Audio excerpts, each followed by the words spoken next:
भगवान करस तहर लइका के एगो लइका तोहरे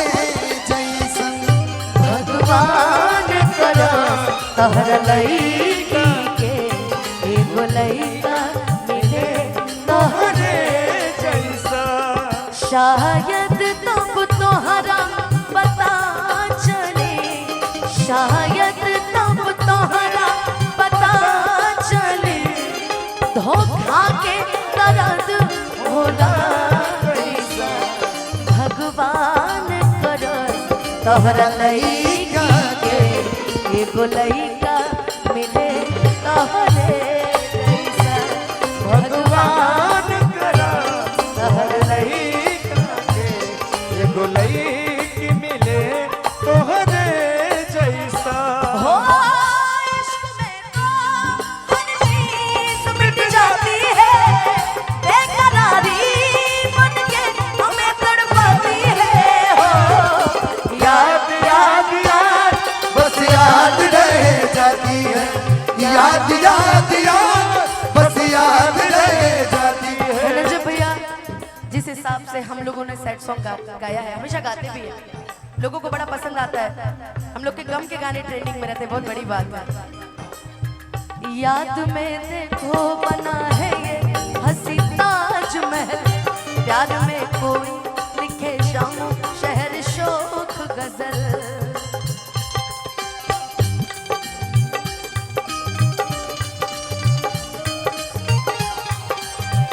प्यार में देखो बना है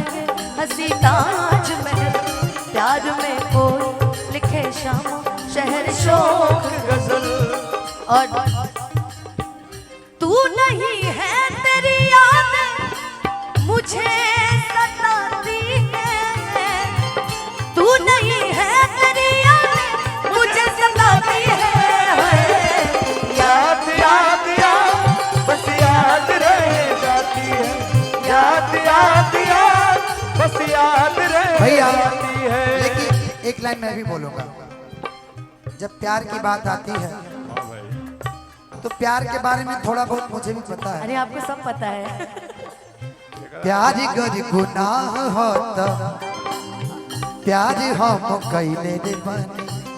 कि प्यार कर गुनाह प्यार हम कैले बानी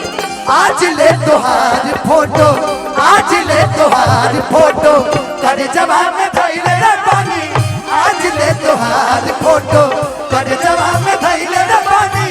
आज ले तोहार फोटो प्यार कर गुनाह प्यार कर गुनाह प्यार हम कैले रे बानी आज ले तोहार फोटो आज ले तोहार फोटो कर जवाब में धैले रे बनी आज ले तोहार फोटो कर जवाब में धैले रे बनी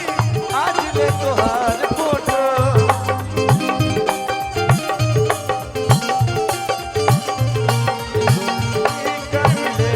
तोहरे जैसा और इस गाने की सबसे खूबसूरत लाइन हमके छोड़ी के जहाँ तू तारा साचो करे खातिर दुर्भाग्य बड़ा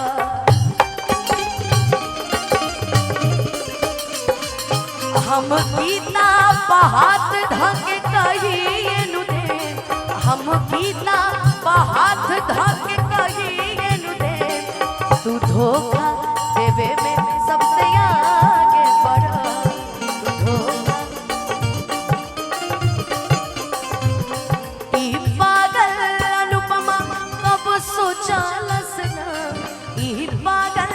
अनुपमा कब सोचालस ना हमरा साथे ए जान करवाईसा भगवान करस तोहरा लईकी के एगो लइका मिले तोहरे जैसा भगवान करस तोहरा लईकी के एगो लइका मिले तोहरे जैसा हो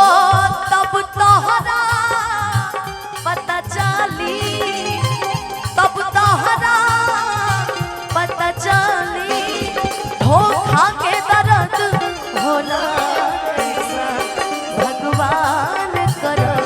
तोहरा लईकी के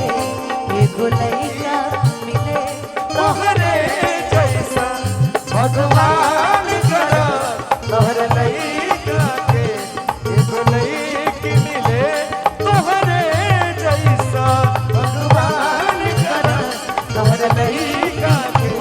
एगो लईकी मिले तोहरे जैसा कि भगवान करस तोहरा लईकी के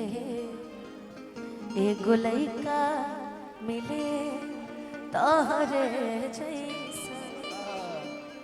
बहुत बहुत धन्यवाद। हम